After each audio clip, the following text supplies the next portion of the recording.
This week, I spoke to Ibrahim and Sander, co-founders of PlanRadar, about the growth of construction technology and the digital SaaS field management platform.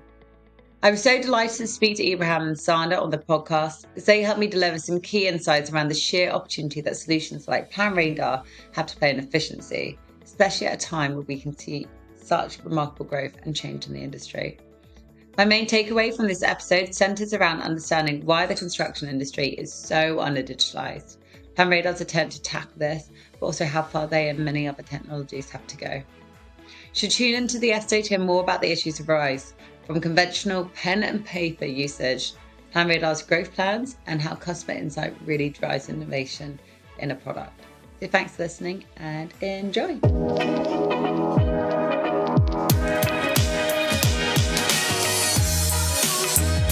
This is the Propcast, and I'm Louisa Dickins. Before we introduce our guest, here's a quick word from our sponsor. Hey, it's Michael Beckerman, the CEO of Cretech. We are the largest conference and media company devoted to the prop tech industry. Really excited to announce our 2023 schedule. First stop is the magazine in London, May 10th and 11th, followed by the Javits Center in New York City, September 19th to the 21st. We'll also be staging a dedicated climate event in Europe, coming on the heels of our hugely successful Copenhagen event that we staged last year. For more information, please visit cretech.com. We hope to see you at one of our conferences in 2023.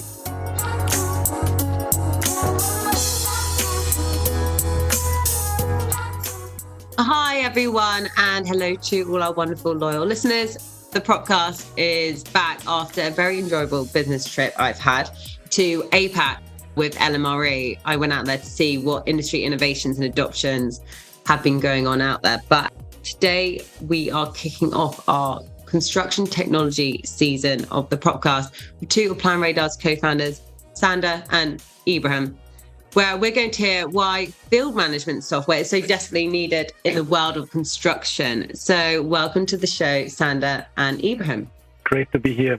Thank you. Great to be here. For those unfamiliar with PlanRadar, it is an award-winning digital SaaS field management platform for documentation, task management, and communication in construction and real estate projects. Now, the platform operates in over 65 markets. So we're looking at sort of the US, EMEA, MENA, and APAC. So definitely check it out.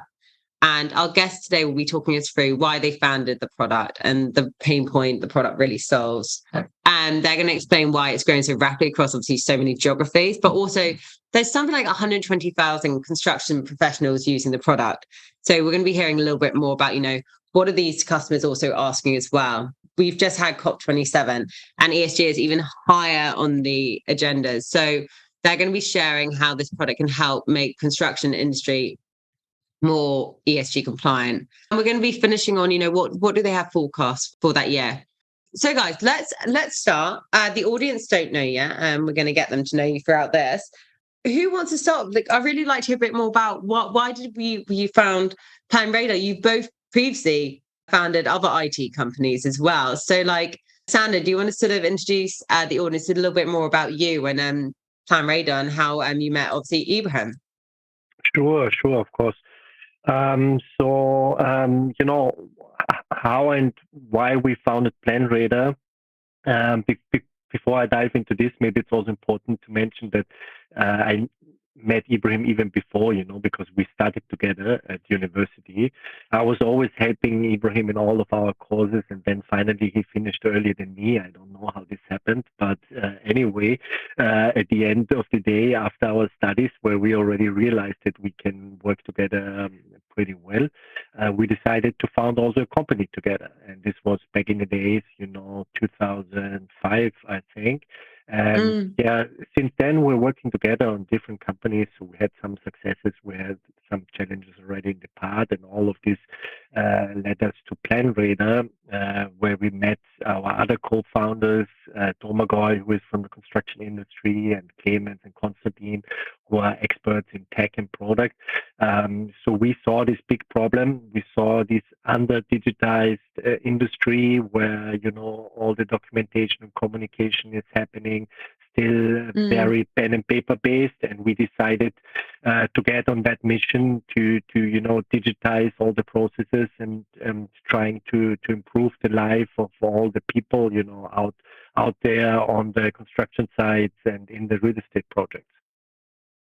Awesome. Thank you for that. And just for our audience, obviously we're kicking off this series of construction technology for the first time. For the audience who might not know as much as you both, and I can't wait to learn more about it. How big is this market? I mean, you've obviously came up with this idea. There's huge, it's still early stages. But how big is the construction market in terms of in terms of digitalization capacity as well?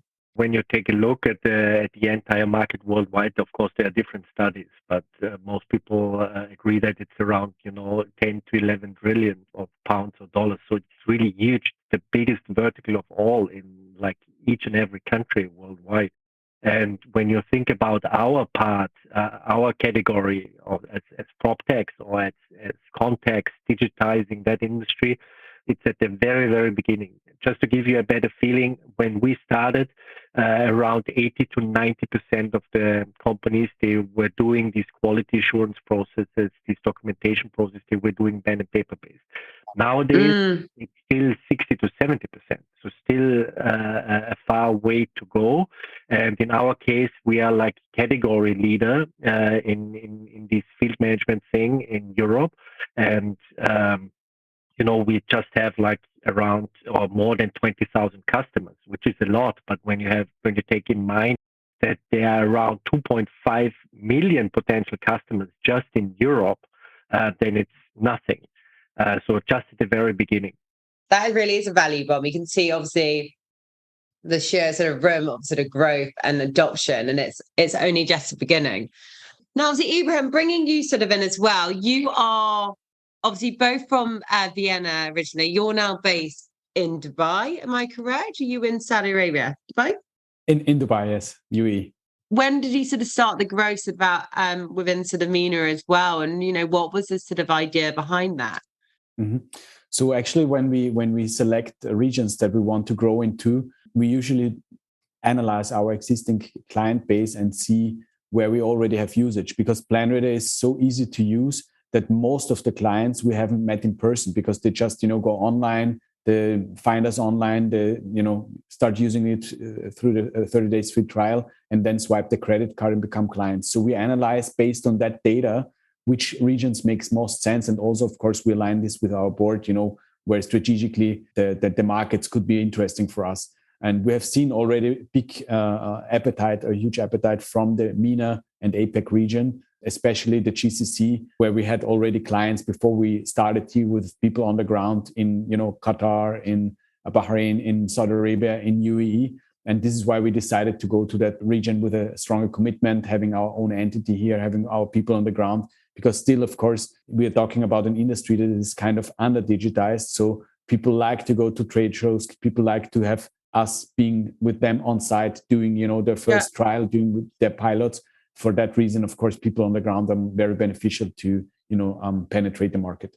I think we should probably delve into a little bit more about the product as well, the audience. I feel like Sander gave us sort of quite a high level sort of overview, but if you could sort of share with us a little bit more, what is the sort of mission? Could you go into the product, elaborate a little bit more about the product as well? That'd be super helpful for me, and I'm sure the audience listening in, and who some of your customers could be. If you could share any of those details with us, that'd be fab. Sure.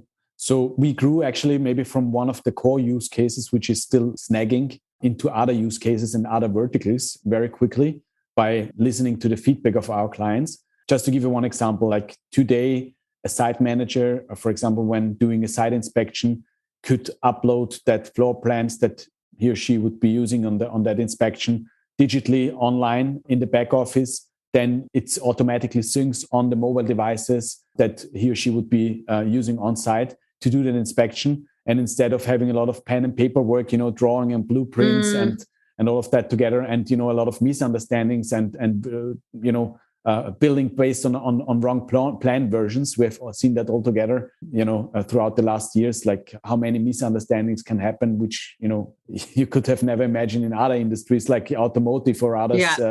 Would be completely impossible to do something like this, but it's still happening there, and we help them really to have an easy to use on-site field management tool where they can do that inspection completely online. And after that, when they go back, they can even on their phone just push on a push of a button, create a report, fully automated, and send it over to the stakeholders. Like would then take a minute of generating that report versus 2 or 3 hours in the back office. So this is a very simple example, or very good example how to elaborate also on the time saving that the software can deliver to our users, because creating that report manually versus doing it automated on a push of a button is like one of the huge time savers. So you have clear, up-to-date data, and it gets rid of all the mundane tasks as well. And I mean, I completely get the value there. Since the founding of PlanRadar, and especially Ibrahim, as you're heavily involved in, I guess, the sales, the customers, and ensuring that they utilize your product the right way, what sort of questions are the customers asking? Where is the main pain point they're looking to sort of overcome? And has this changed since, I guess, PlanRadar has grown over the years and got more adoption, sort of uptake and buy-in from the industry? Yeah, very good question. Thank you. So I think before we dive with customers into the pain points and needs, they're always hesitant on using another tool, another software. So people became afraid throughout the last years, having those, big software tools that take, ages to be implemented to go live.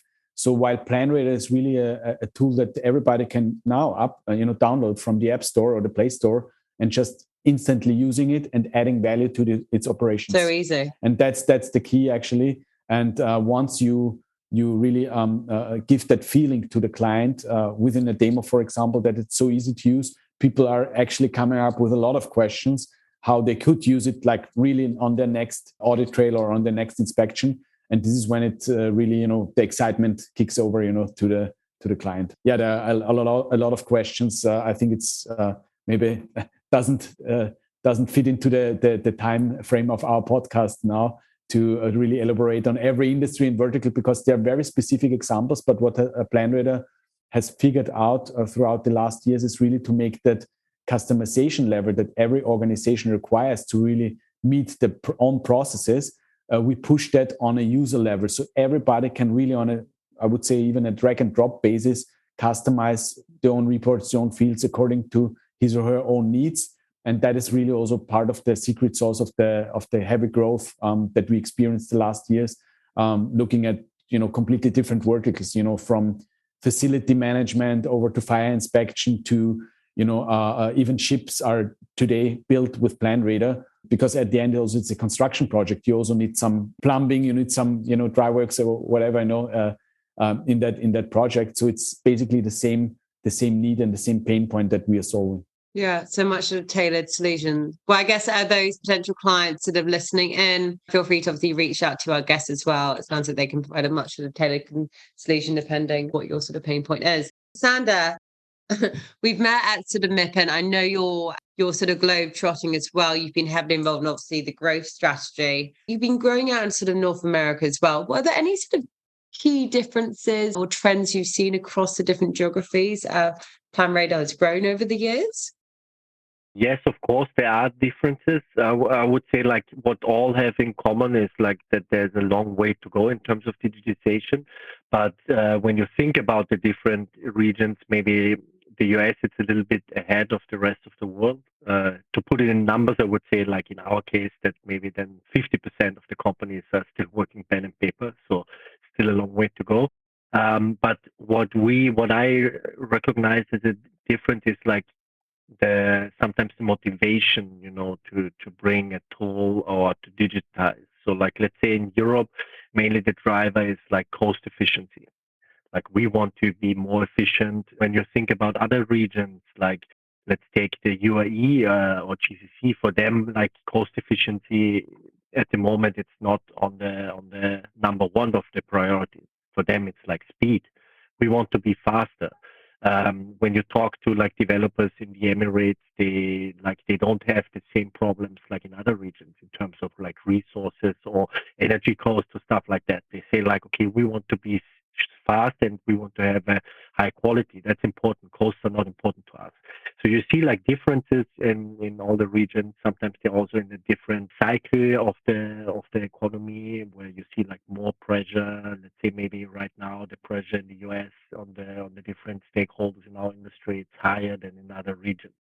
But at the end of the day, in terms of use cases, it's very similar. And in our case, as Ibrahim elaborated, we were able to put this customization on the user level. So they define how they use PlanRadar. So that's the reason why we can have so many different customers from so many different verticals, from so many different countries, because we don't need to customize. Actually, the users can do it by themselves. And then I guess on the topic of, I guess we're looking at sort of different geographies. We've got our environment. I'm talking about our geopolitical, environmental, economic environment. Like 2022, it's coming out in 2023. Obviously, it's changed a lot. We've seen a lot of change. Talking of change, how have you adapted your product to sort of fit in with this changing environment, which is sort of facing at the moment? Yeah, so it's a hot topic. Also, when you go to the different exhibitions, you can recognize that suddenly all the booths, they went like green, and everybody's green now, and it's a hot topic. All the ESG things, and it's a hot topic. It's an important topic, and what we can recognize is like when we put it on our product. So what we recognize is that the people, they are aware and they are coming up with like requirements or questions like, look, we need to follow these whole new ESG requirements. We need to apply them. We do all the reporting already with PlanRadar. So what can we do now? How can we use it? What do we need to report? So people are aware that they need to do something. A lot of people are not already aware what they need to do exactly and what is best practice. And this is exactly a thing we are currently working on, like trying to give them like some kind of best practice templates. Because at the end of the day, PlanRadar is a product. It will stay the same product. It's just about like what kind of information, what kind of data you are tracking and reporting, and how it needs to look like. But then again, we are in this customization area where the users can exactly define by themselves how they are doing it. And how we want to support is like to say to them, look, this is the best practice. This is how people in your industry are doing, and try to work with that template. So this is something that we can do. And then at the end of the day, we help the customers and their projects to become compliant. We just give them the tool, how to handle all of these reporting things and KPI things to handle. And at the end of the day, it's in the hand of the customer, right? So we are the tool that can facilitate, but the customer is the one who needs to drive it. Yeah. So it sounds like your job is a lot of it's like the education piece, educating them how you can, let your customers know that this is how they can make their buildings more compliant when it comes down to ESG. But there's so many unknowns in this space. I thought, say, the real estate technology space, there are more unknowns, but I think in construction, I think there's even a larger opportunity, but it's still that little bit further back when it comes down to adoption and knowing what sort of products are out there. And truth be told, this is probably a great thing for PlanRadar. There's not too many huge tech companies. We obviously know about the Procores, the Trimbles, Autodesk, but there's still it's still sort of early days, as you mentioned earlier in the podcast. So very exciting to, see the uptake in your customers to come. Now, obviously, as we all know, I run LMRE, which is a real estate construction recruitment business. Now, despite obviously a few choppier times ahead, maybe companies not looking to expand as much as they have in the past few years. We've had a great ride. It's been awesome. There's been a huge amount of investment. We mentioned obviously about the construction technology industry being fairly sort of early days. There's still a lack of talent in there. The people that come from construction who've been in the scale up tech business. How have you sort of found growing your business and sort of plugging that skill gap yourself? I know you're in Dubai, you're in Sydney, London, across Europe and the US. How have you sort of done that to sort of help your continued growth? Yeah, so there are like two different aspects. On the one hand, like internal aspect in terms of HR, like of course we need good and skilled people, and of course it was a challenge in the last months and years, as you said. Now, maybe, we're still hiring. We hired last quarter, I think, 134 new people, new persons. We plan to hire this quarter 82 new persons, so we're still growing. It seems that it became a little bit easier to attract good talent nowadays because of all the layoffs by other, let's say, the economic downturn. But also because you've got a great brand now. You've also got some great clients, I'm sure. Yes, there's that too. The other part of that question is when we think externally, about the skills of the people in the construction industry, because they are the important part of this whole game because they need to use the different kind of solution. And in our case, we in our strategy, we always focus this bottom-up thing, which means the users are the ones who are driving our solutions in different companies. It's not like a big, let's say, a big ERP system that is pushed down by the C-level. No, it's the users. And to make the users drive your solution, it should be easy. Everybody, being used to mobile phones, being used to apps. And if it's not fast, if it's not easy to understand, you will never use it. Nobody will read any documentation. No, it's about the look and feel and how you can drive it just out of the box. And because of that, our users can have any kind of profile. It doesn't matter. If they are able to handle WhatsApp or if they are able to handle Facebook or Instagram, then they are also able to handle PlanRadar. So to us, it's fine. The ultimate selling point. Those listening in, if you can, on WhatsApp, which I'm sure we all bloody can now. I think everyone is constantly on their phones. I was on the tube on the way to work today and looked around the carriage. Everyone was on their phones, but on it for literally 20 minutes and everyone was glued to it. No one was reading a book, which is slightly worrying, actually. Right, we've obviously mentioned about how such a high usage, still in the construction space, 16% using pen and paper. What sort of needs to be done, Ibrahim, in terms of sort of get more people away from it? Obviously, it's marketing, it's podcasts, it's talking about it, it's more customers sharing, good case studies of how technology is working, cost efficient, everything like that. What do you think needs to be done to increase further adoption here? Yeah, I think all of what you have just mentioned is important. But what we see is also that, especially in our industry, the construction, real estate industry, those verticals are really interconnected to each other very much because they work for years on the same project, for example. So people really know each other. And we get a lot of inbound, basically, just because people have seen other people on site using it. And they were just chatting with them okay, maybe this is something also I could use on my construction site or on my next project. And this is how we are growing also kind of fast, in that segment, just from inbound. So it's kind of becoming a flywheel. But to initiate that flywheel, all of what you have just mentioned is important. Have a good brand, be there in the media, educate the people or make them exciting about what we do, challenge them in terms of, how a construction site of the future could look like. And all of that together, I think, is really creating that thought leadership that people would need, to really take a decision. Yeah, I also I was recently, I think some of your team might have been there at Built Worlds. This was not recently, God, time's flying. Before I was out in APAC, I was in the US at my first Built Worlds in Chicago, and I was speaking on a women construction panel, and there were a few stats which sort of came to light, which are good stats, not great, but we're getting there. It's about sort of attracting more people from whether it's STEM industries, but also getting more women to this space. I think there's now 14.1% women in the space, which is great, which over 1 million in construction, but it was so low before. So I think it's also how can we attract people from whether it's different groups, minorities, genders, everything like that to this space as well. Because I guess if you want to obviously innovate further, that's really sort of what needs to be done. But it's a work in progress. We're getting there. Sander, is there anything you want to add on to that as well? What we should work on or sort of look out for?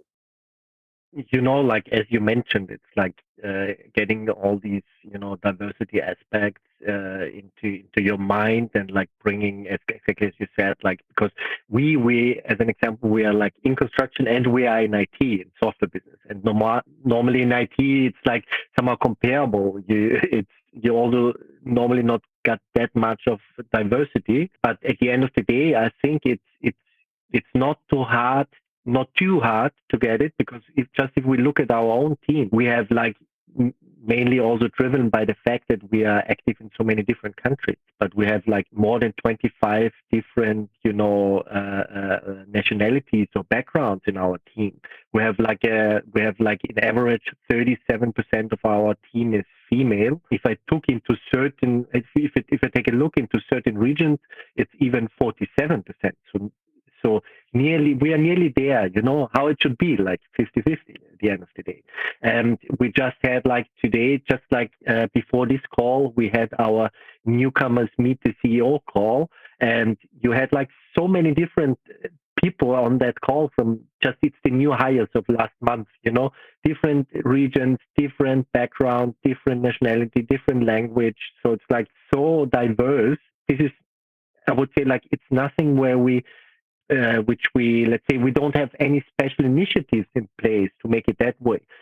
But if you like recruit normally and you take a look at the demographics, it's like it should just normally happen by instant, because all people are so different. But at a lot of places it's not happening. Yeah. But you know what I want to say.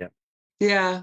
Yeah, I think it's so important to create sort of equal opportunities for everyone, but also as founders or co-founders here. An EI report, which I read recently, showed that businesses with racial and ethnically diverse teams perform 35% better and 15% better with a gender balance as well.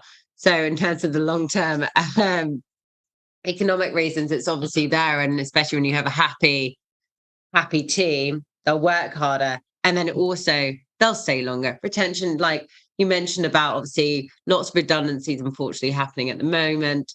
You're good people. No one ever lets go of good people through tough times. So a lot of, unfortunately, it could be last one in, first one out. But obviously, if you want to retain your good people, you got to obviously create the sort of right, sort of diverse, like healthy environment. This podcast is literally run away with me, and I'm very, very conscious of time. We're going to finish off with the last part. And the last part is the LMRE part, which I will break it down. So the L part is touch upon a main lesson you've learned throughout your career. Who wants to go for that question? We're going to do one, just take it in turns. I can go first with this one. So the main lesson is really, if you want to build a successful company, it's all about the people that you hire.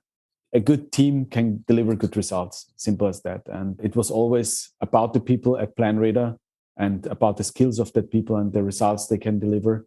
And if you focus that, I think it's one of the main lessons, that really reconfirmed, also having the other companies in mind that Sander and me have built, that it again helped, to create a great company. I love that. Thank you for that. Obviously, a big shout out to Ibrahim there. That's a massive compliment. Okay, right. M part. Ibrahim, I'll go. This one's for you. Is there anyone you want to give a shout out to, or product, service, whatever you'd like? Me again? Okay, no problem. Look, I think shout out to the whole team. I really see that, the 5 co-founders who have started that company, we just initiated that seed, but that tree or that palm, being in Dubai, however you want to call it, that it has grown to is really a contribution of every single team member, contributing that story to that story and really sharing our mission and vision. And big shout out to the whole team and thanks to the whole team. And of course, at least equally important, of course, to our clients who trust us every day that we can handle their construction projects, which are, millions and billions of dollars in a good way and help them to make their life easier. It's a big responsibility. Right, swapping it over now. Right, what has been the most rewarding aspect of working in the construction technology space? So it seems like now I get the hard questions, right? Yeah. So, okay, perfect. So what is most rewarding? I think it's like when you feel that, and you talk to your customers and you see that our solution is really giving benefit. It's like really win-win, and they like it. And when the users, when they become our champions, like they say, this is cool, and we want to do this and this and this and this, and we want to participate in the user community which we set up, and we want to give input, and all of this is just because they want. They're not, of course, they are getting reward, they are getting a good product, but this is this is nothing they must do. They just want to do it. And also for me personally, we are hiring a lot of people, and I'm always, searching on LinkedIn and trying to add all the new colleagues on LinkedIn. And when you search for PlanRadar on LinkedIn, you will see that people started to put PlanRadar into their skills. So I can do Microsoft Office, I can do PlanRadar, I can do Excel, whatever. And this is like really, for me personally, it's rewarding because it shows that we were able to build a new standard in construction and real estate. And this is exciting. Yeah, and also congratulations. And I guess for the audience to see, our guests haven't said sort of who some of their customers are, but they're notable names. They're like British Land, they're Arup, they're Morgan Sindall, they're Siemens, they're Boys. There's so many. So you really need to go on planradar.com to sort of check them out as well. And if you're looking to try a new tech solution, have a look, download the app. Right. The final question, Sander, obviously, is for you to finish up on one. So what are you sort of most excited about? And this could be for 2023. For 2023. It's like, I think it's valid not only for 2023. It's just like when you think about our PropTech, and we discussed it already today, like we are just at the very beginning. When you think about like all the big projects, the big amount of projects, the big amount of companies out there who are just like didn't or not yet touch this topic of digitization and construction real estate. And when you think that we as PropTechs, we can be part, we can be part now of this evolution of an entire industry, because like when you take a look at the efficiency or the output, it's like the people didn't change the way how they do construction since I think like 25 years. It's the same way. And this is exactly where we are, able to step in and be part of this evolution of an entire industry. And this industry has a very big impact all over the world. We discussed like ESG, we discussed like, size of market. So this is like really exciting to be in the area of PropTechs, I think. Absolutely. I echo all of that. And literally without construction, we would have nowhere to live or anything. And everyone's looking for better, efficient ways of sort of doing it. So I just want to say, both of you, thank you so much for joining on the Propcast and kicking it off, the context season. It's been amazing. Congrats on all your growth as well. There's obviously so much room for further adoption. I mean, some of your clients, like whether it's sort of IKEA, GL, CBRE, I'm sure you work with them in one part in the US, so our listeners over there, you got to try them out in obviously in the Middle East and APAC and everything like that. I'll catch up with you both after the show, but thank you so much for your time. Thank you. Thank you for the invite.